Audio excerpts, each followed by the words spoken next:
You can learn to trust that it's part of the process, it's part of the journey. Because I was going to say the other word is death. It feels like death. Everything is gone. It's almost like the caterpillar that's going into the chrysalis to disintegrate into goo. That's how I have felt anyway. It feels like a complete disintegration into something that is unrecognizable almost to how you generally experience yourself or others experience you. That collapse is so essential because it's what brings us out of that survival pattern. It's what brings us back to life. You know all the things that need to happen and then just to watch yourself fail. So comes my collapse. In the collapse, we don't have choice. We are goo.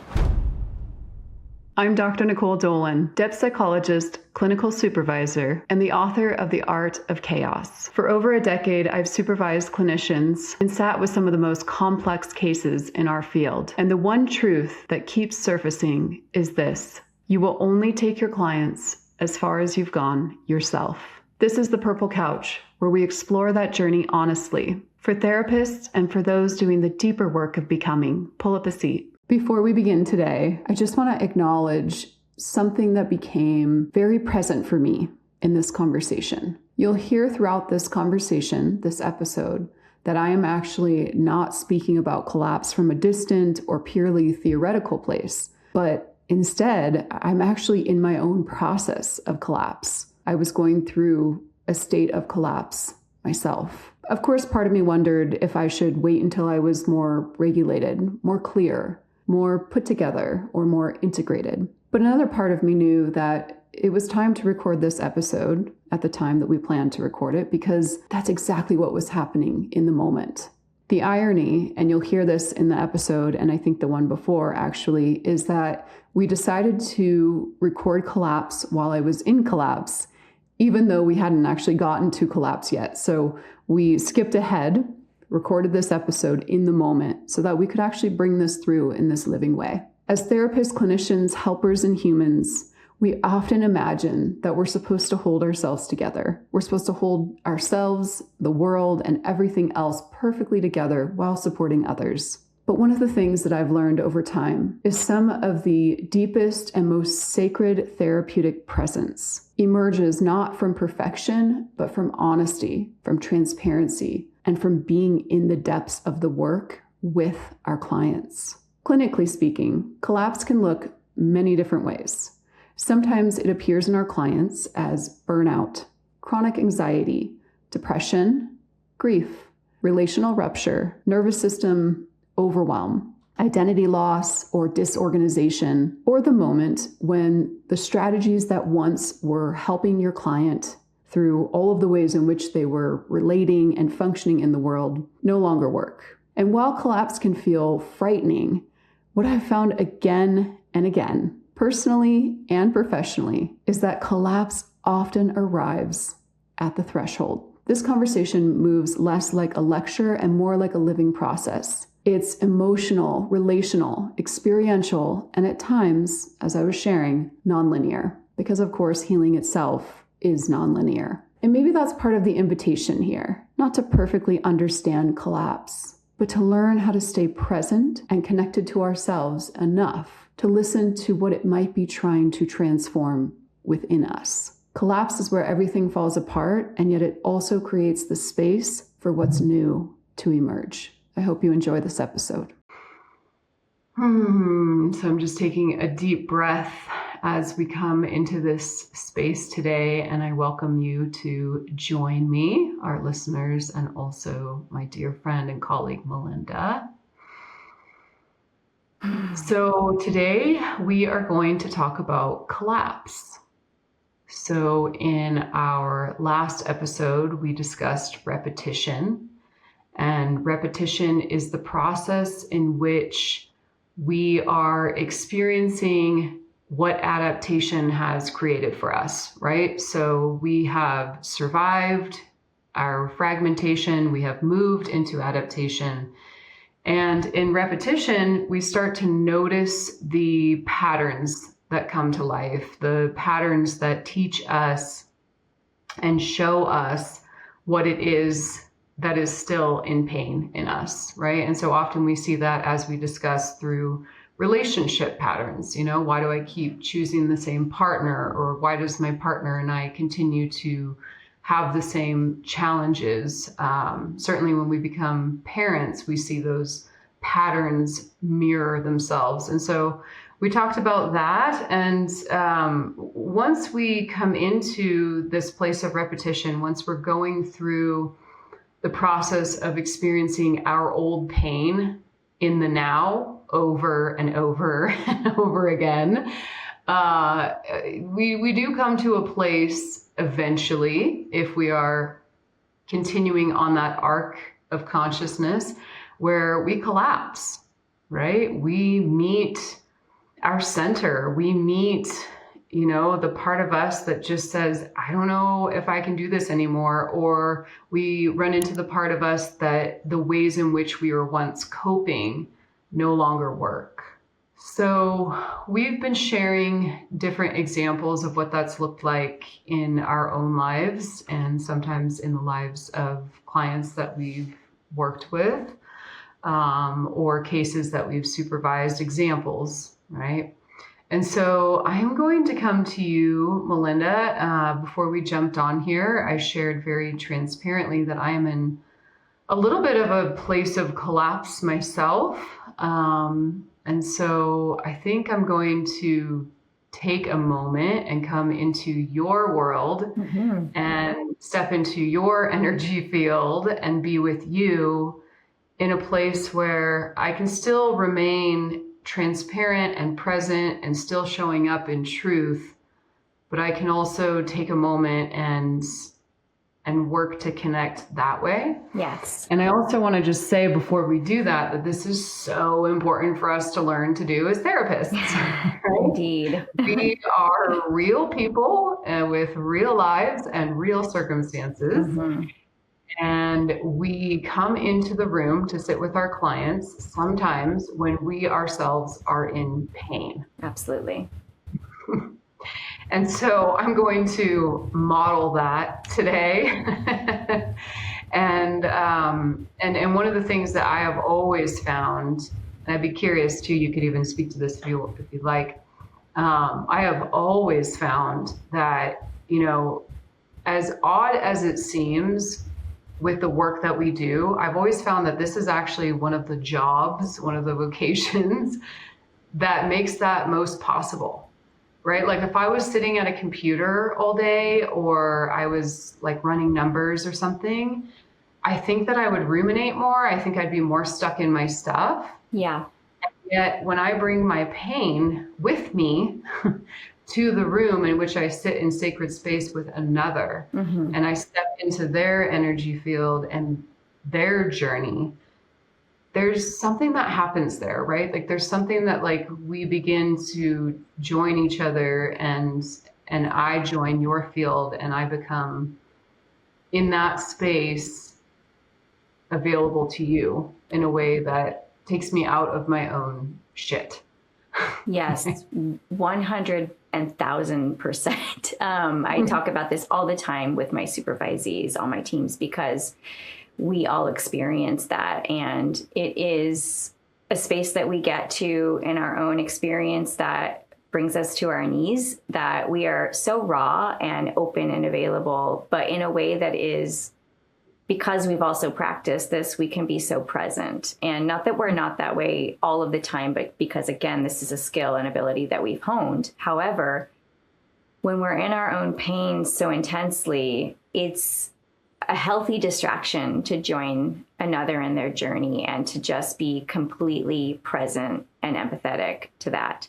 And it is a magical thing that can occur. Like I've done some of my best work with clients and supervisees when I've been in that place. And people will often say like, wow, how did you go to work? How did you go and be with people's stories or pain or journeys when you are yourself suffering? And it's just it's a magical thing that happens, and thank goodness for it. And it's just this like you're saying, a joining and an opening that just can allow such a depth of presence that you are so connected to your intuition also, and also the energy, the energetic field of what's happening for the other person or persons in the room. So yes, definitely.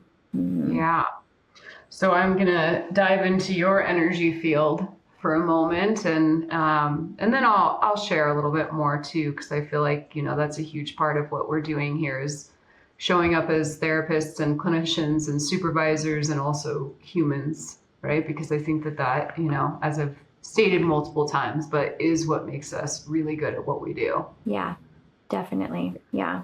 And so tell me about collapse. Tell me about your experience with collapse. I do kind of, if you're comfortable and good with it, want to thread through the experience that we started with, because it helps take us on that arc.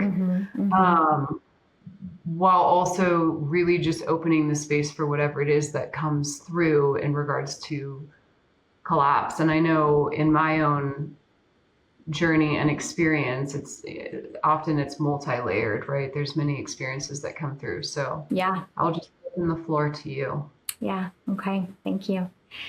So I think when we started discussing this today, a very visceral image came to my mind of a moment that I was in collapse, and I would love to bring that in. And while it is not the same experience as when I was an infant, it is related to that, because the core of it, I think, is what is the through line.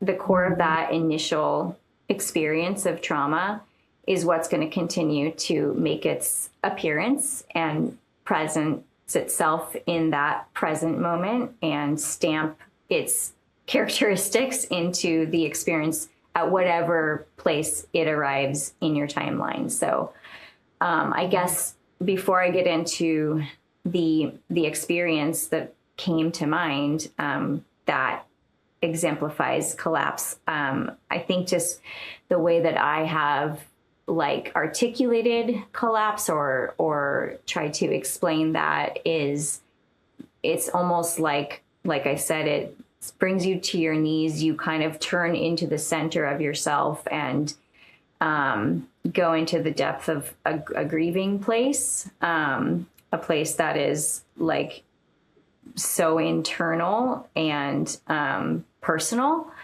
And it's almost like the caterpillar that's going into the chrysalis to disintegrate into goo. That's how I have felt anyway. It feels like a complete disintegration into something that is unrecognizable almost to how you generally experience yourself or others experience you. It brings you right back to the heart of the initial trauma experience, I think, in that way.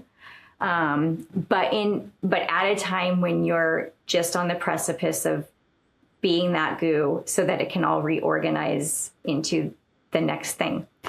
So, I think it's worth interjecting really quickly for those, of course, we've heard the analogy, the process of the butterfly is what you're talking about, right? So the caterpillar that goes into the cocoon that turns into goo. And then, and I think what's really important is some people don't know that when that happens, that yes, in fact, it does turn into goo, and it's the stomach acid or the digestive fluid that actually disintegrates the entire body of the caterpillar, except for, I believe, 2 cells. Now, nobody quote me on this scientifically speaking, but I believe 2 cells or something like that. And those are the only 2 cells, and yet they are still 2 cells from the past that come with that caterpillar or from that into that transformation. So I think that that's a really important process. I remember, sharing that with clients over the years, that it's like, yeah, the caterpillar becomes the butterfly, but what happens in that cocoon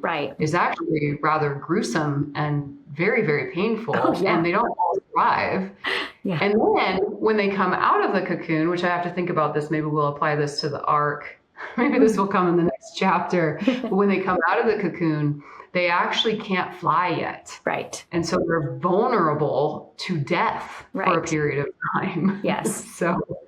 So the miracle of the butterfly, this is the stage in which everything just dissolves. Yes, exactly. Everything dissolves and disintegrates, and yeah, you just are in that change space, but in so much like pain and disarray, and you just have to be in that, like allow space for that. Well, you have to trust, and you can learn to trust that it's part of the process. It's part of the journey. Right. Because I was going to say the other word is death. It feels like death. Everything is gone. Absolutely. Yeah. Which again, I think ties it back to that initial trauma space where you literally felt like you believed you were dying. You did die. You did die in a way, and your system believed you were dying, and then it had to organize ways to survive. Right. Which takes us back to adaptation, which we have addressed. But so, yeah, it is a death, right? So the memory that I'll bring in to exemplify this was, I don't remember exactly how many years ago it was, but I think somewhere around like maybe 5 or 6 years ago. I was in a stage of just kind of a few years out of divorce.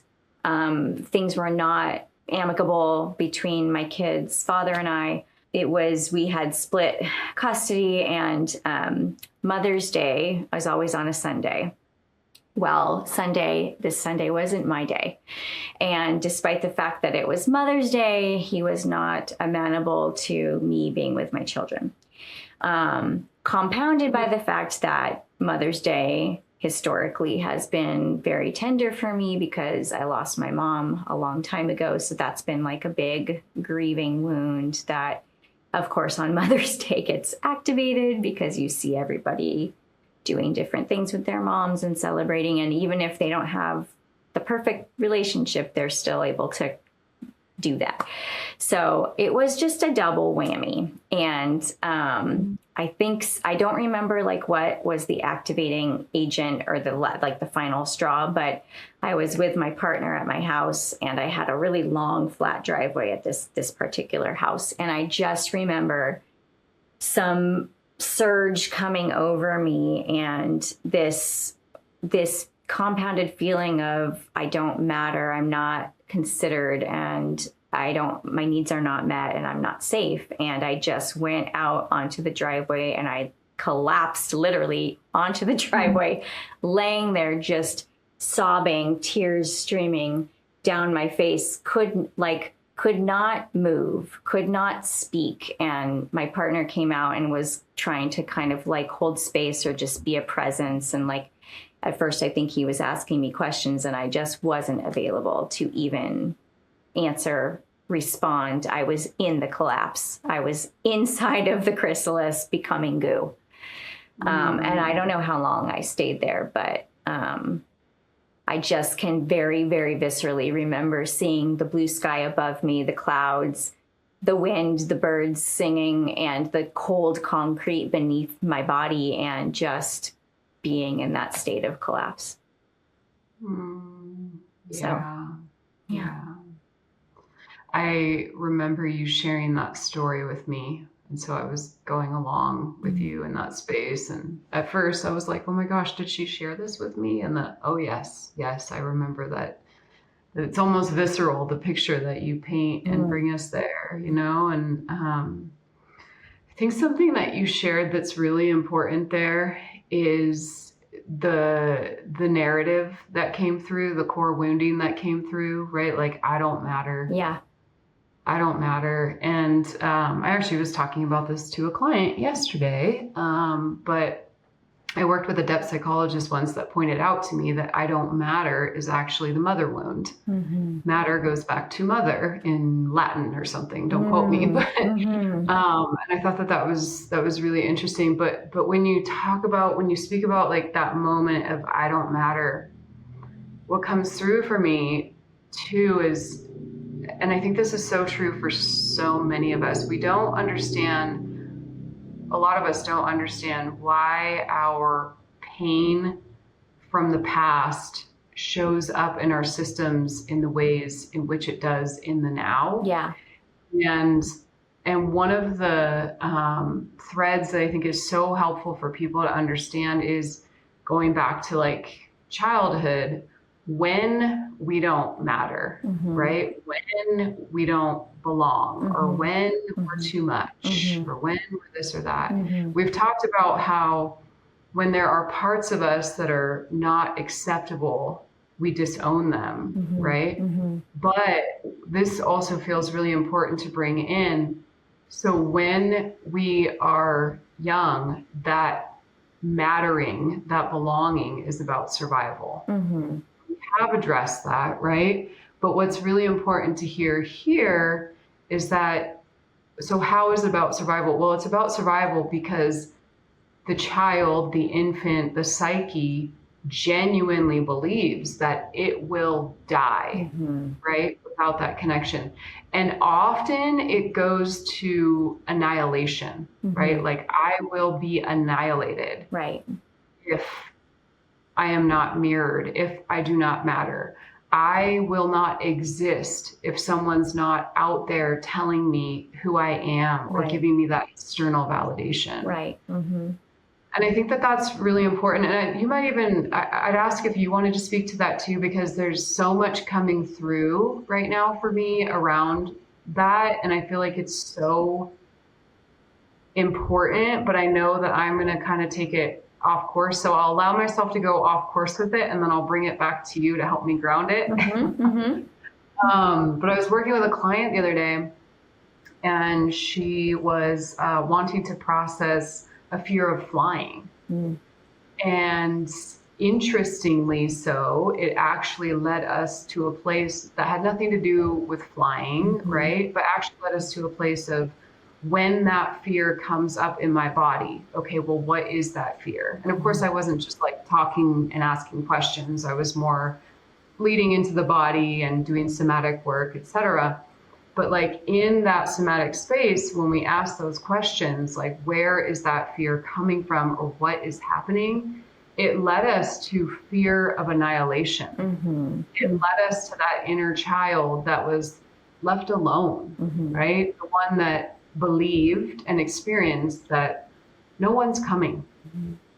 No one's coming. I don't matter.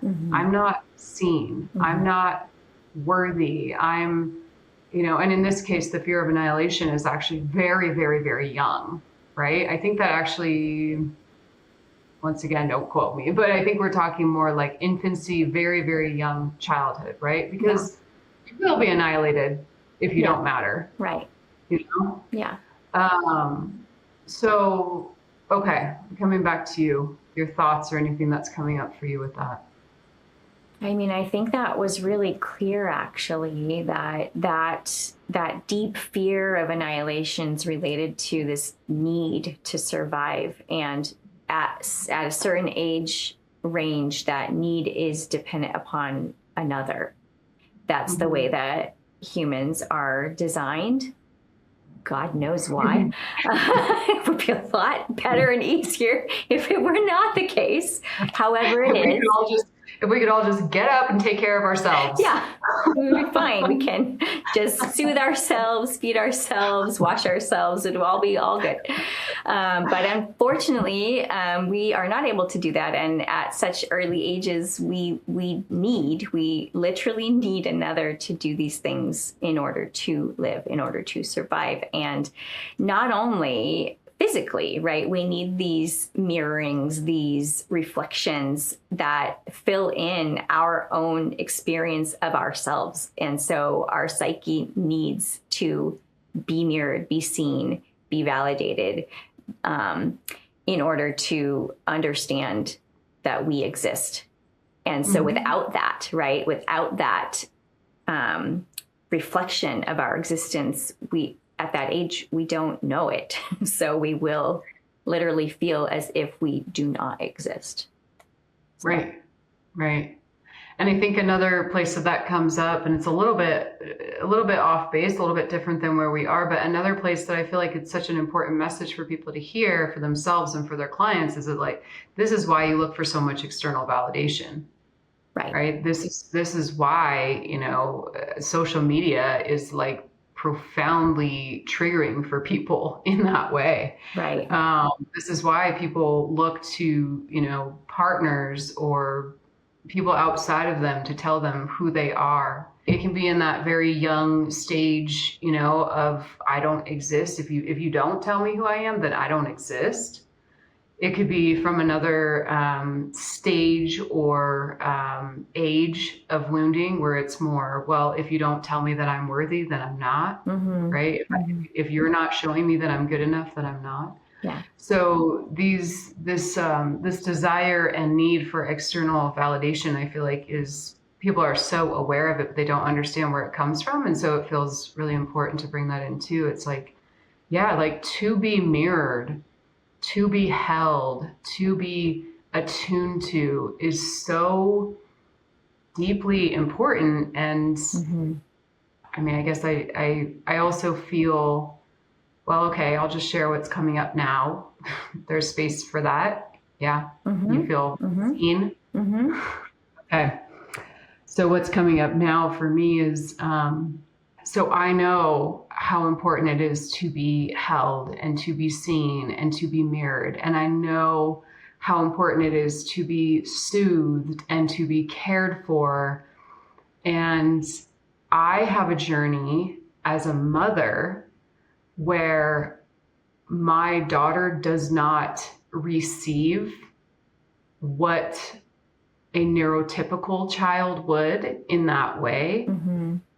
For those things, right? So basically, like the ways in which I can soothe my other children, I can't soothe this one. Right. The ways in which I can pick up my other children and love them through something, I can't do that for this one. Right. And what's coming up in me as I'm sharing this, like, hey, these things are so important. They're so important for us to understand as therapists and as ourselves and as mothers, and make sure we're doing those things, right? And what's happening for me right now in this moment is like, shit, I've tried to do all of those things, right? Like I'm trying to meet those needs. And can we talk about what a double-edged sword it is to be a clinician and a parent? Yeah. Yes. Know all the things that need to happen and then just to watch yourself fail. Yeah, absolutely. Yeah, for sure. Oh. So comes my collapse. My current collapse is around, so I haven't talked about it a lot here yet, but I am a mother of 3 children. One of my children is on the autism spectrum. And while some people know what that means, I describe it as a nervous system disability. So I don't have a child who is disabled in any other way than her nervous system is not able to regulate the world around her. I also have a child who is probably going to at some point get diagnosed ADHD, but we'll see. And then I have a young child who is 3 years old and currently possibly neurotypical. However, I'm not sure. When the more we kind of look around our family, it's like I don't know if any of us is, but So, and I find myself in the ADHD world too. And so this will come in different ways, I'm certain, but the way in which it's coming in now is my journey with a child on the spectrum has been extraordinarily challenging, and extraordinarily painful. And my current collapse is around asking myself, questioning, and trying to open myself up to, does my child need a higher level of care? As a therapist, could I be someone who could then say, I can't do this by myself and I need additional support? And so that collapse for me has literally looked like, me crying in the shower while my kid's screaming at me. And all the things that come along with it. And I'm in a raw state today. And so, we talked about this before we jumped on here. It's like, okay, hey, like, where do you want to start? Where do we want to go? And I guess I'll openly share this, but I'm wondering, I'm wondering how this will find its way, but we'll just trust that it does. But Melinda and I are actually recording about collapse today without having recorded yet what comes after fragmentation, right? So we haven't even talked about adaptation yet on camera, and we haven't even talked about repetition yet. And one of the beautiful things about that is that my dear friend was like, yep, let's do it. Let's just show up where we are. We're in collapse. We're doing it, But the other beautiful thing, and I know you already know I'm going to say this, is that healing is not linear, right? Any Absolutely. cycle, any stage of development, anything that you move through, it's not linear. Mm-hmm. We go back and forth, we spiral around. And so today, that's where we started. Yeah. So that's my current experience with things really coming to a head and just feeling like they're falling apart. Mm-hmm. I do want to revisit the story that I brought in the beginning, because I am going to thread through with that. Yeah.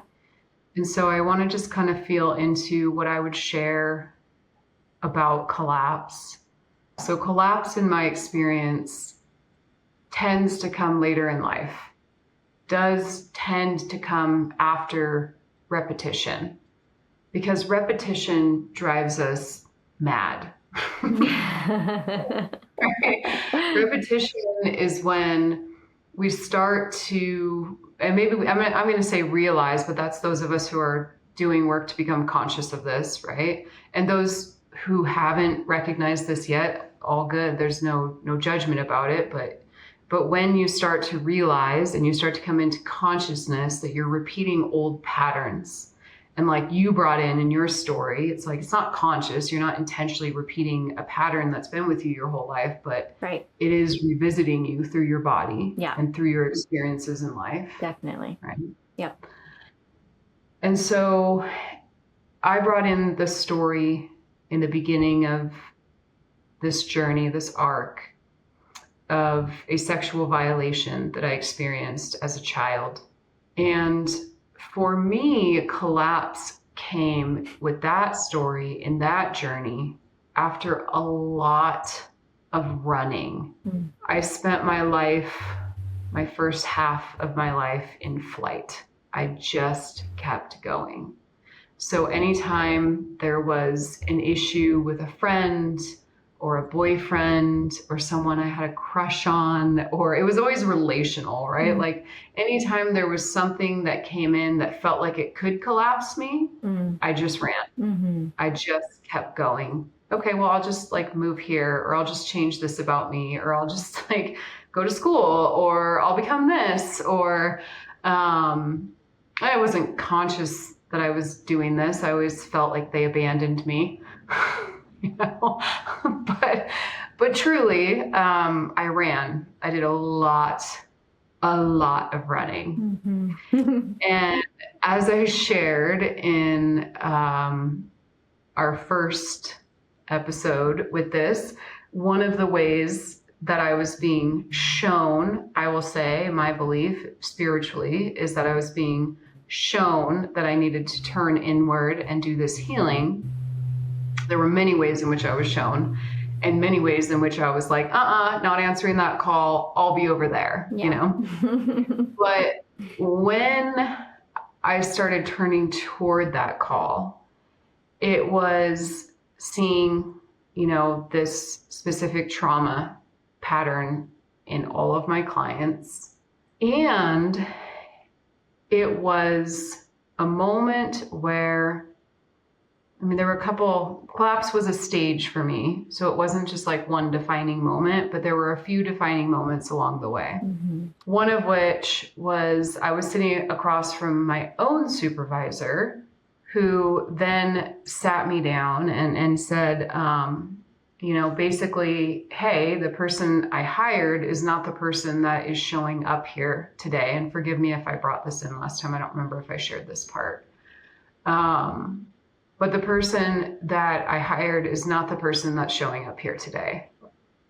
And I did share briefly that like what was manifesting or how I was showing my split off parts of self was through anger, irritability, frustration. I was having like some issues with like my roommate that I was sharing an office with. Nothing was like outright explosive, but like it was passive, right? Like I was experiencing it in my system and people around me were feeling it.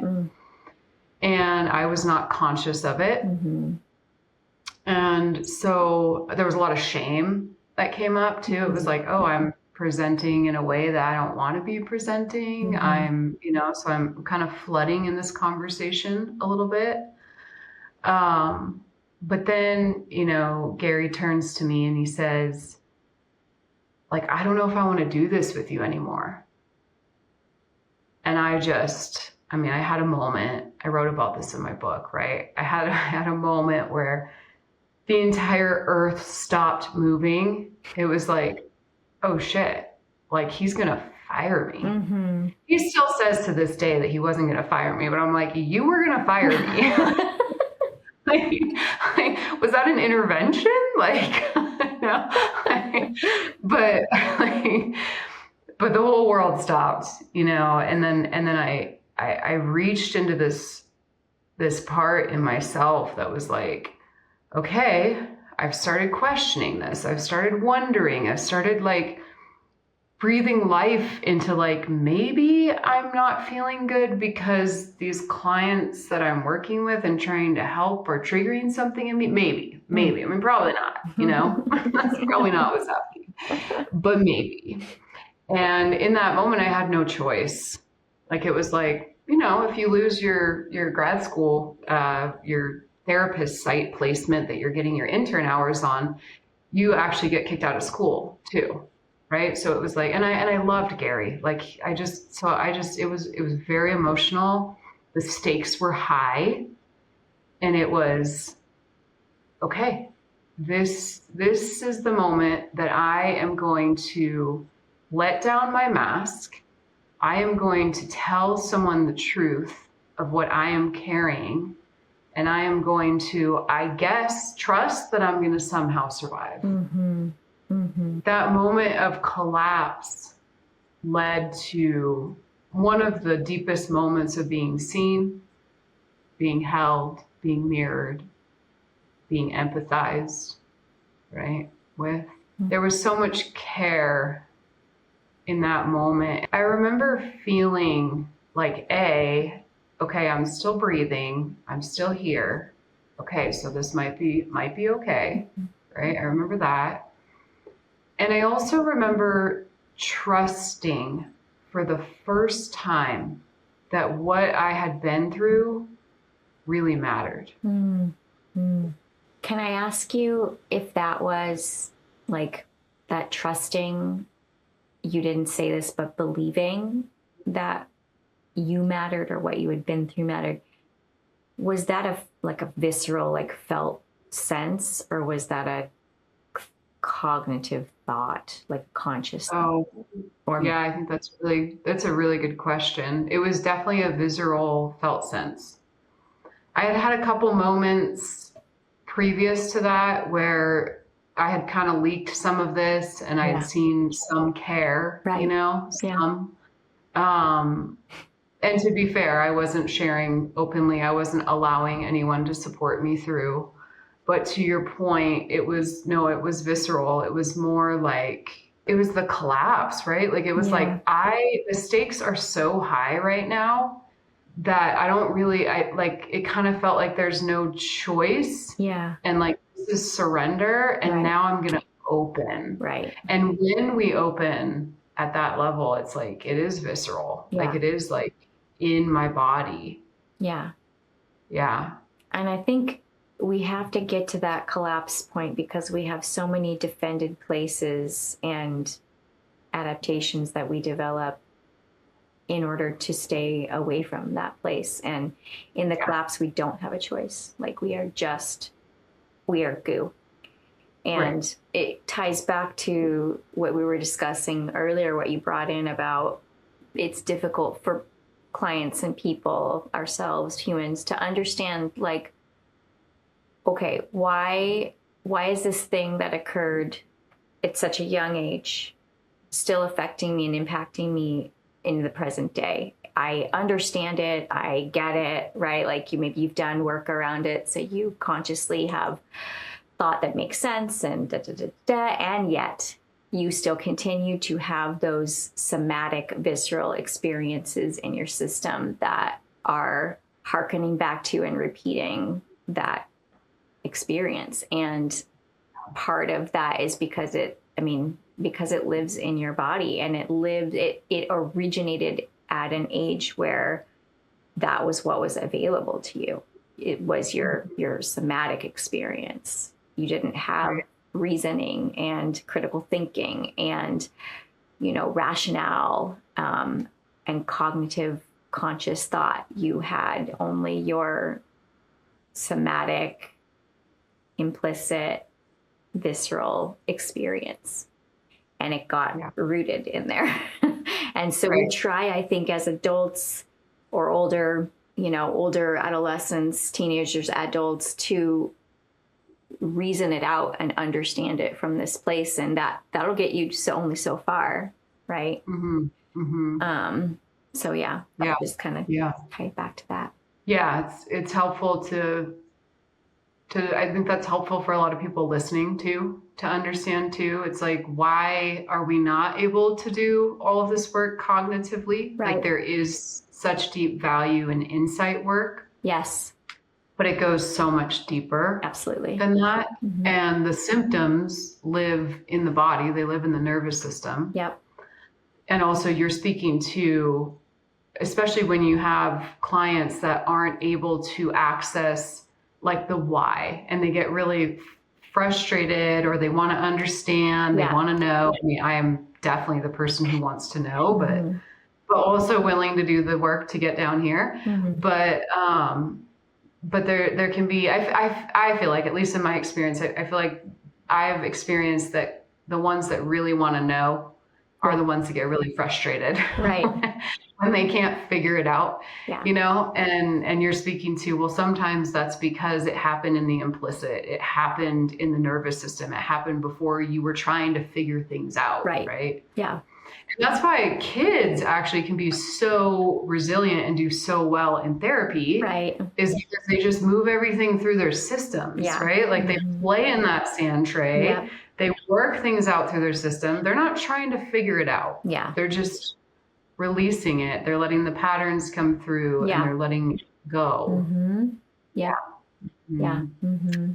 Something that's become really fascinating to me over time, and I think I've talked to you about this, is tracking nervous system imprints. From the perspective of, so instead of holding it in this way, and this is just one way, it's if you're interested, breathe life into it. If it sticks, great. If not, it's just my mind that you're in right now. But something that's been really fascinating to me is, let's see, how do I want to explain this? For me, there's always like deep meaning in all things, right? And so for me, it felt too hard to hold fragmented experiences, like, let's say, like you're saying, like, well, I've been this experience has been a nervous system imprint that has manifested itself throughout my life since I've been an infant, right? And at one point in my own learning, that felt so uncomfortable for me. And it also felt like, oh, that can't be the answer, because then there's going to be people that are like really worried that like they could get injured as an infant and then they're just screwed, like, or like a mother that like didn't mean to. So for me, it led me on a deeper journey. It led me on a deeper path to ask the questions around like more meaning based, like, and eventually over time, many years, I wound up in this place where I was like, okay, well, I'm really curious about not only what happened to us when we were younger and how those experiences are shaping the now, but maybe also to thread through that nervous system story from the beginning, wherever we can locate it, whether it's through deeper work that you have knowledge of, or we just get somatic information from the body, Right. or we can just look at what's happening in somebody's life right now, and then we can see what's happened in the past and what's presented now. Right. That's probably something to dive into deeper at some point. But I've found it to be particularly interesting to notice, okay, well, from the perspective of, well, what are the imprints that you came here with, and what are you working on in this life? Right. So I wonder what you might share. I don't know if I'm sure you've thought about that in your own way before. And I'd be curious to hear any thoughts about that, but also like with your own experience, like how have you seen that thread through? Yeah. And not with the perspective of, which I know you don't hold, but I'm going to speak to our listeners, not with the perspective of, because this happened in infancy, it's just going to happen over and over again, but instead this like deeply meaningful, valuable part of your journey as like the sacred intelligence of your body. Yeah. This thought came up for me earlier, and I don't remember at what point, but it did, and it's coming back in. So thank you. Of like, I think this is why we bring in structure around understanding, like what you're saying, of like what we came here with, like what are our parts and pieces, our personality structures, our human design, or our astrology, or whatever it is. We have these different platforms, these different structures that have been designed and developed to kind of explain this question, I feel like, because you take two people experience the same thing or a similar thing, and they might have the same nervous system response to it, but the way that plays out over time, or the way that they oriented around it, is different, and it will play out differently. And I think that comes back to kind of like what came through ancestrally, or what came through from the cosmos. I don't know if we want to get so woo-woo, but maybe we do. I mean, I do. I think we need to. Because as you said, from your experience, what you did was run. Flight is what kind of happened for you. And what I did was fight. I got stuck in a fight pattern, right? And that's kind of just why I think we can find ourselves at a certain point saying, okay, yeah, it makes sense, but why? Someone else experienced a similar thing. That's not where they got stuck in, that they're not stuck, but that's not what happened for them, right? That's not the way that they learn to respond over time, or time and again. And so I think at a point we kind of look to trying to understand, okay, what's at the core? What are these imprints, that you're talking about? And maybe it's different the way that you're bringing it in, but that's kind of how I'm thinking about it. That inform how that played out. And I think bringing it back to the phase of collapse, I think it's only in the collapse that then we have an opportunity to then orient around it differently, than to take the imprints of what we came here with and then reorganize them and respond differently, or start to begin to learn how to respond differently, because it's going to be a process. But then there's an opportunity for that. And it's not that like your pieces that are like there initially from wherever you came from, they're going to still be there, but they're going to show up differently. Yeah. Yeah, I can appreciate that description too, because I feel like when you're talking about, when you say like, I was stuck in fight is what you said. I also, once again, just saw us hiking together. It's like, oh, that makes sense. Yeah. Yeah. I'm like, I'm out. I need to take a break. My nervous system needs to stop. And you're like, I have to keep fighting. I just have to keep, I just have to keep going. So I have so much appreciation for that day, because it was the day where I stopped feeling bad that Melinda continues to exercise even while I take breaks. Yeah. And I think like those examples, though, that's a great example actually to bring in right now, because it evidences ways that we have learned to work with our nervous system's responses in healthy ways, right? Like this is a same response, but it's a healthy expression of the response. Yes. Yeah. And I was also going to say, besides that little side note, I feel like you're really talking about repetition, right? When you're in that place where you're like, I was in that fight for so long, I just kept fighting, right? And it's like, okay. And the question I was asking before, which I love that you brought this in instead. So I'm going to thread this through, because the question I was asking before is, I was like, well, tell me how deeply meaningful that nervous system imprint pattern has been on your journey. And now I don't want you to answer that yet, because that brings us into awakening, right? When we become like conscious, where there's space for us to reorganize this. And this is why collapse is so important. Yes. It's such an important part of our process to reach that bottom, right? To reach that, some people call it the dark night of the soul, right? The heroine's journey, like whatever it is for you, however you frame it, that collapse is so essential, because it's what brings us out of that survival pattern. It's what brings us back to life. It's like, okay, so this thing happened. I orient around it. I have these split off parts of self, right? Now I'm going through the survival stage of that. I've adapted to it. Now I'm surviving it. Oh shit. Now it's repeating and showing itself in my face consistently. Yeah. And then we finally get to our edges where we let go, we surrender, we collapse, however you want to say it. Yeah. But it's usually not a voluntary process. Yeah. Right? It's usually like, I have met my end. And in that breakthrough, I think that's where we start to awaken. And as you said, we start to, reorganize. We start to come into different relationship with ourselves. Yeah. Now that doesn't happen right away. And awakening, as we both know, is not rainbows and sunshine, but it's worth it.